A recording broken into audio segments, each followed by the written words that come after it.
নমস্কাৰ বন্ধু বান্ধৱীসকল, আপোনালোক সকলোকে মোৰ ইউটিউব চেনেলৰ অন্য এটা ভিডিঅ'লৈ স্বাগতম জনাইছোঁ। তো আজি আমি অকণমান ফুৰিব যাব ওলাইছোঁ।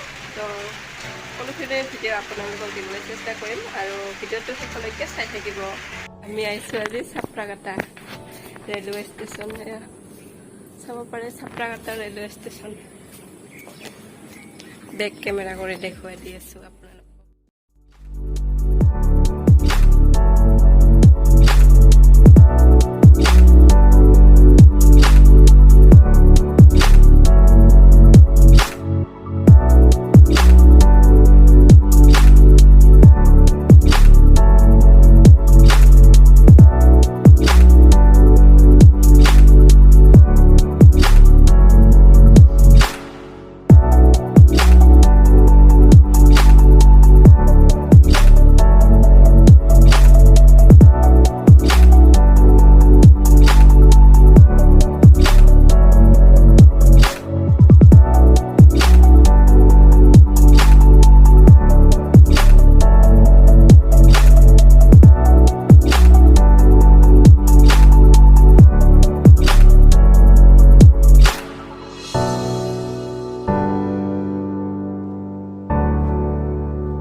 যদি ভিডিঅ'টো ভাল লাগিছে লাইক কৰিব, কমেণ্ট কৰিব, শ্বেয়াৰ কৰিব, লগতে মোৰ চেনেলটো ছাবস্ক্ৰাইব কৰিব। আপোনালোক নতুন এটা ব্লগৰ সৈতে বাই বাই।